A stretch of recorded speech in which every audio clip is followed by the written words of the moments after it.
കൂട്ടുകാർക്കും പുതിയൊരു വീഡിയോയിലേക്ക് വീണ്ടും സ്വാഗതം. ക്രൈസ്തവ വിശ്വാസികൾ ഓശാന ഞായറിന് തൊട്ട് തലേന്നുള്ള ശനിയാഴ്ച തയ്യാറാക്കിയെടുക്കുന്ന ഒരു കൊഴുക്കട്ട റെസിപ്പിയാണ് നിങ്ങളുമായിട്ട് പങ്കുവയ്ക്കുന്നത്. കൊഴുക്കട്ട ശനിയാഴ്ച നമ്മൾ തയ്യാറാക്കി കഴിക്കുന്ന ഈ ഒരു വിഭവമാണ് ഇന്ന് നിങ്ങളുമായിട്ട് ഞാൻ പങ്കുവയ്ക്കുന്നത്. ഇത് തയ്യാറാക്കിയെടുക്കാനുള്ള ഇൻഗ്രീഡിയൻസ് എന്തൊക്കെയെന്ന് നോക്കാം. 1/2 കപ്പ് അളവിൽ മട്ട റൈസിൻ്റെ അവലാണ് എടുത്തേക്കുന്നത്. അതോടൊപ്പം തന്നെ 2 കപ്പ് തേങ്ങ ചിരകിയതും. തേങ്ങ എടുക്കുമ്പോൾ നല്ല മൂത്ത തേങ്ങ തന്നെ എടുക്കണം. അതുപോലെ തന്നെ ചിരകി എടുക്കുമ്പോൾ നല്ല പൊടിയായിട്ട് ആയിരിക്കണം. അല്ലാന്നുണ്ടെങ്കിൽ മിക്സിയുടെ ജാറിലിട്ട് ചെറുതായിട്ടൊന്ന് ക്രഷ് ചെയ്തെടുത്താലും മതി. അവൽ ചേർക്കുന്നത് തികച്ചും ഓപ്ഷനിലാണ്. നിങ്ങൾക്ക് വേണമെന്നുണ്ടെങ്കിൽ മാത്രം ചേർത്ത് കൊടുത്താൽ മതി. മധുരത്തിന് ആവശ്യമായിട്ടുള്ള ശർക്കരയാണ് എടുത്തേക്കുന്നത്. 1 കപ്പ് അളവിൽ ശർക്കര പൊടിച്ചെടുത്തതാണ് എടുത്തേക്കുന്നത്. പൊടിച്ചിട്ടാണ് 1 കപ്പ് അളവിൽ എടുത്തേക്കുന്നത്. ഇനിയും വറുത്തിട്ടുള്ള അരിപ്പൊടി ആവശ്യമുണ്ട്. 2 കപ്പ് അളവിൽ അരിപ്പൊടിയാണ് നമുക്ക് വേണ്ടിയത്. നമ്മൾ ഇടിയപ്പമൊക്കെ തയ്യാറാക്കി എടുക്കുന്ന ആ ഒരു നൈസായിട്ടുള്ള അരിപ്പൊടി തന്നെയാണ് ഇവിടെ ഞാൻ എടുത്തേക്കുന്നതും. ആദ്യം നമ്മൾ ശർക്കര ഉരുക്കിയെടുക്കുകയാണ്. 1 കപ്പ് അളവിൽ ശർക്കരയ്ക്ക് ഞാനൊരു 1/4 കപ്പ് അളവിൽ വെള്ളമാണ് വെച്ച് കൊടുക്കുന്നത്. ഒത്തിരി അങ്ങ് വെള്ളം വെച്ച് കൊടുത്തു കഴിഞ്ഞാൽ നമ്മളിത് വറ്റിച്ചെടുക്കാൻ കുറച്ച് സമയം എടുക്കും. ആദ്യം നമുക്കിതൊന്ന് ഉരുക്കിയെടുക്കുകയാണ് വേണ്ടത്. അപ്പോൾ 1/4 കപ്പ് അളവിൽ വെള്ളം വെച്ച് കൊടുത്താൽ മതി. ശർക്കരയെല്ലാം ഉരുകി വന്നപ്പോഴത്തേക്കിന് ഇതെടുത്ത് മാറ്റുകയാണ്. പാനിയൊന്നും ആകേണ്ട ആവശ്യമില്ല. ഇനി അരിച്ചിട്ടാണ് നമുക്ക് ബാക്കിയുള്ള കാര്യങ്ങൾ ഈ പാനിയിലോട്ട് ചേർത്ത് കൊടുക്കാനായിട്ടുള്ളത്. ഇനി കൊഴുക്കട്ട തയ്യാറാക്കി എടുക്കാനുള്ള ഒരു മാവ് നമുക്ക് റെഡിയാക്കി എടുക്കാനുണ്ട്. ഞാനിവിടെ ഒരു 2.5 കപ്പ് അളവിൽ വെള്ളമാണ് വെച്ചേക്കുന്നത്. അതിലോട്ട് ആവശ്യമായിട്ടുള്ള ഉപ്പ് ഇട്ട് കൊടുത്തിട്ടുണ്ട്. അതോടൊപ്പം തന്നെ 1 ടേബിൾ സ്പൂൺ അളവിൽ ഗീയും കൂടെ ചേർത്ത് കൊടുക്കുകയാണ്.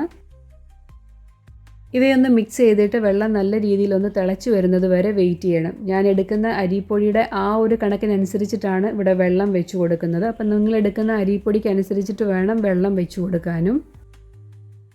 വെള്ളം നല്ല രീതിയിൽ തിളച്ച് വന്നപ്പോൾ ഇതിലോട്ട് അരിപ്പൊടി ചേർത്ത് കൊടുക്കുകയാണ്. 2 കപ്പ് അളവിൽ അരിപ്പൊടിയാണ് എടുത്തേക്കുന്നത്. കുറേശ്ശെ ചേർത്ത് കൊടുത്തിട്ട് നമുക്ക് സ്റ്റൗ ഓഫ് ചെയ്തിട്ട് തന്നെ ഈ പൊടി ചേർത്ത് കൊടുക്കാം. കുറേശ്ശെ ചേർത്ത് കൊടുത്ത് നല്ല രീതിയിലൊന്ന് യോജിപ്പിച്ചെടുക്കുക. യേശു ബഥാനിയയിൽ ലാസറിനെ ഉയർപ്പിച്ചു എന്നുള്ള ദിവസത്തെ അനുസ്മരിച്ചുകൊണ്ടാണ് ക്രൈസ്തവ വിശ്വാസികൾ ഹോശാനയുടെ തലേദിവസം വരുന്ന ശനിയാഴ്ച കൊഴുക്കട്ട ദിവസമായിട്ട് ആഘോഷിക്കുന്നതും അന്നേ ദിവസം ഈ പലഹാരം തയ്യാറാക്കി എടുക്കുന്നതും. ഞാൻ എടുത്തു വെച്ചിരുന്ന 2 കപ്പ് അരിപ്പൊടിയും ആ വെള്ളത്തിലോട്ട് ചേർത്ത് കൊടുത്ത് നല്ല രീതിയിലൊന്ന് മിക്സ് ചെയ്തെടുത്തിട്ടുണ്ട്. ഇനി നമുക്കിതൊന്ന് ചൂടാറാനായിട്ട് വെയിറ്റ് ചെയ്യണം. കൈകൊണ്ടൊന്ന് കുഴക്കിച്ച് മയപ്പെടുത്തുന്ന ഒരു പരുവത്തിലുള്ള ചൂടുണ്ടല്ലോ, ആ ഒരു ചൂടാകുന്നത് വരെ നമുക്കൊന്ന് അടച്ചു മാറ്റി വയ്ക്കാം. കൊഴുക്കട്ടയ്ക്കകത്ത് നമ്മൾ കൊടുക്കുന്ന ഫില്ലിങ് നമുക്ക് ഈ റെഡിയാക്കി എടുക്കാം. നമ്മൾ അരിച്ചു വെച്ചിരിക്കുന്ന ശർക്കരയാണ് ഈ പാനിലോട്ട് ഒഴിച്ചു കൊടുത്തേക്കുന്നത്. പാനി ഒന്ന് ചെറുതായിട്ടൊന്ന് തിളച്ച് വരുമ്പോഴത്തേക്ക് ഇതിലോട്ട് നമുക്ക് അവലും തേങ്ങയും ചേർത്ത് കൊടുക്കേണ്ടതുണ്ട്. ശർക്കരപ്പാനി ഒന്ന് തിളച്ച് വന്നപ്പോഴത്തേക്കിന് എടുത്തു വെച്ചിരുന്ന 1/2 കപ്പ് അളവിൽ അവൽ ചേർത്ത് കൊടുത്തു. അതോടൊപ്പം തന്നെ ആ പൊടിയായിട്ട് തിരുമിയ തേങ്ങ ചിരകിയൂടെ ചേർത്ത് കൊടുക്കുകയാണ്. ഇനി നല്ലതുപോലെ ഈ ശർക്കര പാനിയായിട്ട് നമുക്ക് ഈ തേങ്ങയും അവലും ഒന്ന് വരട്ടിയെടുക്കേണ്ടതുണ്ട്. നമ്മൾ അധികം വെള്ളത്തിലാണ് ഈ ശർക്കര പാനി ഉരുക്കിയെടുക്കുന്നതെങ്കിൽ കുറച്ച് സമയം എടുക്കും ഇതൊന്ന് വരട്ടിയെടുക്കാനായിട്ട്. അതുകൊണ്ടാണ് കുറച്ച് വെള്ളത്തിൽ ചേർത്ത് നമ്മളിത് ഉരുക്കിയെടുക്കുകയാണെങ്കിൽ നമുക്കിത് വരട്ടിയെടുക്കാനായിട്ട് ഈസിയാണ്. ഈ കൊഴുക്കട്ട പെരുന്നാളിൻ്റെ ആചരണം എന്ന് പറയുന്നത് വലിയ നോയമ്പ് അഥവാ നമ്മൾ എടുക്കുന്ന 50 നോയമ്പിൻ്റെ 41-ാം ദിവസത്തിൽ ലാസറസ് ഡേ ആയിട്ട് നമ്മൾ ആഘോഷിക്കുന്നത്. അന്നത്തെ ദിവസം നമ്മൾ കൊഴുക്കട്ട പെരുന്നാൾ അല്ലെങ്കിൽ കൊഴുക്കട്ട ശനിയാഴ്ച എന്നൊക്കെ അറിയപ്പെടാറുണ്ട്.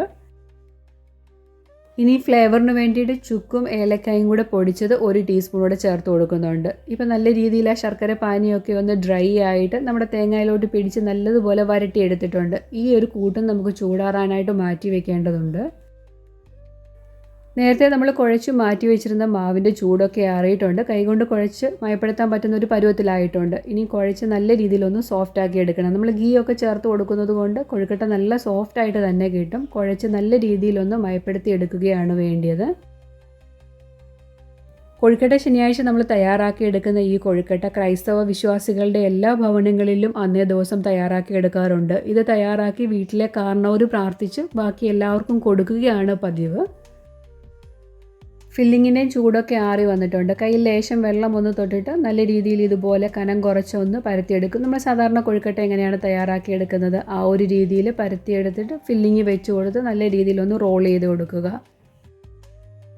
യേശുക്രിസ്തു 40 ദിവസം നോമ്പെടുത്തു വീട്ടിയതുപോലെ ക്രൈസ്തവ വിശ്വാസികളും 40 ദിവസം നോമ്പെടുക്കുകയും അത് പൂർത്തീകരിക്കുകയും ചെയ്യുന്ന ദിവസമാണ് ഈ കൊഴുക്കട്ട ശനിയാഴ്ച. പിന്നീടുള്ള 10 ദിവസം എന്ന് പറയുന്നത് യേശുക്രിസ്തുവിൻ്റെ കഷ്ടാനുഭവത്തെക്കുറിച്ച് അനുസ്മരിക്കുന്ന ദിവസങ്ങളാണ്. കൊഴുക്കട്ടയെല്ലാം കറക്റ്റായിട്ട് തന്നെ ഉരുട്ടിയെടുത്തിട്ടുണ്ട്. നല്ല റൗണ്ട് ഷേപ്പിൽ ഒട്ടും തന്നെ പൊട്ടിപ്പോകാത്ത രീതിയിൽ തന്നെ നമുക്ക് തയ്യാറാക്കി എടുക്കാനായിട്ട് സാധിക്കും. ഈ ഒരു രീതി ചെയ്യുകയാണെങ്കിൽ എല്ലാവർക്കും കൊഴുക്കട്ട തയ്യാറാക്കാൻ അറിയാവുന്നത് കൊണ്ട് ഡീറ്റെയിൽ ആയിട്ട് ഞാനിവിടെ കാണിക്കുന്നില്ല. ഇനി നമുക്കിതൊന്ന് സ്റ്റീം കൊള്ളിച്ചെടുക്കുകയാണ് വേണ്ടിയത്. 10 മുതൽ 15 മിനിറ്റ് വരെ നമ്മളൊന്ന് ആവി കൊള്ളിച്ച് കഴിഞ്ഞാൽ തന്നെ നമുക്ക് കറക്റ്റായിട്ട് ഈ കൊഴുക്കട്ടയെല്ലാം വെന്തെടുക്കാനായിട്ട് സാധിക്കുന്നതാണ്. അപ്പോൾ അതുവരെ നമുക്കൊന്ന് വെയിറ്റ് ചെയ്യാം. ഏകദേശം ഒരു 15 മിനിറ്റോളം ഞാൻ സ്റ്റീം കൊള്ളിച്ചെടുത്തിട്ടുണ്ട്. ഇപ്പം നല്ല രീതിയിൽ വെന്ത് കിട്ടിയിട്ടുണ്ട്. ഇനി ഇതിനെ ചൂടോടുകൂടി നമ്മൾ എടുത്തു കഴിഞ്ഞാൽ പൊട്ടിപ്പോവും. ചൂടൊന്ന് ആറിയിട്ട് നമുക്ക് ഈ പാത്രത്തിൽ നിന്ന് എടുത്ത് വേറൊരു പാത്രത്തിലോട്ട് മാറ്റി സെർവ് ചെയ്യാവുന്നതേ ഉള്ളൂ. അങ്ങനെ കൊഴുക്കട്ട ശനിയാഴ്ചയിലെ കൊഴുക്കട്ട ഇവിടെ റെഡി ആയി കഴിഞ്ഞു. വളരെ ടേസ്റ്റിയാണ്. നല്ല സോഫ്റ്റ് ആയിട്ടുള്ള കൊഴുക്കട്ട തന്നെ നമുക്ക് തയ്യാറാക്കിയെടുക്കാം നിങ്ങൾ ഈ ഒരു രീതിയിൽ തയ്യാറാക്കി എടുക്കുകയാണെങ്കിൽ. കുഴയ്ക്കുന്ന സമയത്ത് നമ്മൾ ഗീയുടെ ചേർത്ത് കൊടുക്കുന്നത് കൊണ്ട് അത് നല്ല സോഫ്റ്റായിട്ട് തന്നെ നമുക്ക് കിട്ടും. ഒട്ടും തന്നെ കട്ടിയില്ലാതെ നല്ല സോഫ്റ്റായിട്ട് തന്നെ നമ്മൾ രാവിലെ ഉണ്ടാക്കിയാൽ വൈകുന്നേരം വരെയും നല്ല സോഫ്റ്റായിട്ടാണ് ഇരിക്കുന്നത്. കൊഴുക്കട്ട ശനിയാഴ്ച ക്രൈസ്തവ ഭവനങ്ങളിൽ രാവിലെ ബ്രേക്ക്ഫാസ്റ്റായിട്ട് ഈ കൊഴുക്കട്ടയാണ് ഉണ്ടാക്കുന്നത്. അതൊരു ക്രിസ്തീയ പാരമ്പര്യത്തിൻ്റെ ലക്ഷണമാണ്. അത് വർഷങ്ങളായിട്ട് അങ്ങനെ തന്നെ ചെയ്തു കൊണ്ടുപോകുന്നു. ലാസറിനെ ഉയർപ്പിച്ച കർത്താവ് ലാസറിൻ്റെ ഭവനമായ ബഥേനിയയിൽ എത്തിയപ്പോൾ സഹോദരിമാരിൽ ഒരുവളായ മാർത്ത തിടുക്കത്തിൽ കുഴച്ചുണ്ടാക്കിയ മധുര പലഹാരത്തിൻ്റെ ഓർമ്മയ്ക്കായിട്ടാണ് ഈ കൊഴുക്കട്ട ശനിയാഴ്ച ഇതുപോലെ കൊഴുക്കട്ട തയ്യാറാക്കി ക്രൈസ്തവ വിശ്വാസികൾ കഴിക്കുന്നത്. ഇന്നത്തെ ഈ വീഡിയോ ഇഷ്ടപ്പെടുകയാണെങ്കിൽ ഒന്ന് ലൈക്ക് ചെയ്യാനും ആദ്യമായിട്ട് വീഡിയോ കാണുന്ന കൂട്ടുകാർ ആരെങ്കിലും ഉണ്ടെങ്കിൽ ഒന്ന് സബ്സ്ക്രൈബ് ചെയ്ത് കൂട്ടാക്കാനും മറന്നു പോകല്. നിങ്ങൾ എൻ്റെ ഓരോ വീഡിയോയ്ക്കും തരുന്ന സപ്പോർട്ടിന് വളരെയധികം നന്ദിയുണ്ട്. തുടർന്നും നിങ്ങളുടെ ഓരോരുത്തരുടെയും സപ്പോർട്ട് ഉണ്ടാവണം. ആദ്യമായിട്ട് വീഡിയോ കാണുന്ന കൂട്ടുകാരുണ്ടെങ്കിൽ സബ്സ്ക്രൈബ് ചെയ്യുന്നതിനോടൊപ്പം അടുത്തുള്ള ബെല്ലൈക്കനും കൂടെ എനേബിൾ ആക്കി ഓൾ എന്നുള്ള ഓപ്ഷൻ പ്രസ് ചെയ്താലേ ഞാനിടുന്ന പുതിയ വീഡിയോയുടെ നോട്ടിഫിക്കേഷൻ കറക്റ്റായിട്ട് നിങ്ങളുടെ വിരൽത്തുമ്പുകളിൽ എത്തുകയുള്ളൂ. എല്ലാ കൂട്ടുകാർക്കും കൊഴുക്കട്ട ശനിയാഴ്ചയുടെ എല്ലാവിധ ആശംസകളും നേരുന്നു. കൊഴുക്കട്ട ശനിയാഴ്ചയായി ക്രൈസ്തവ വിശ്വാസികൾ കൊണ്ടാടുന്ന ആ ഒരു ദിനത്തെ പറ്റിയുള്ള കുറച്ച് വിവരണങ്ങൾ ഞാൻ ഈ വീഡിയോയിൽ നിങ്ങളുമായിട്ട് പങ്കുവയ്ക്കാനായിട്ട് ശ്രമിച്ചിട്ടുണ്ട്. കൊഴുക്കട്ട ശനിയാഴ്ച എന്തെന്ന് അറിയാത്ത സുഹൃത്തുക്കൾക്ക് ഈ ഒരു വീഡിയോ ഉപകാരപ്രദമാകുമെന്ന് ഞാൻ വിചാരിക്കുന്നു. അന്നേ ദിവസം തയ്യാറാക്കിയെടുക്കുന്ന ഈ കൊഴുക്കട്ട റെസിപ്പി നിങ്ങൾക്ക് ഇഷ്ടപ്പെട്ടിട്ടുണ്ടെങ്കിൽ നിങ്ങളുടെ ഫ്രണ്ട്സിനും റിലേറ്റീവ്സിനും ഒക്കെ ഒന്ന് ഷെയർ ചെയ്ത് ഈ കുഞ്ഞു ചാനലിനൊരു സപ്പോർട്ടും കൂടെ തരാൻ മറന്നു പോകല്. അടുത്ത ദിവസം നല്ലൊരു റെസിപ്പിയായിട്ട് വളരെ പെട്ടെന്ന് തന്നെ ഞാൻ നിങ്ങളുടെ അടുത്തേക്ക് എത്തുന്നതാണ്. Thanks for watching.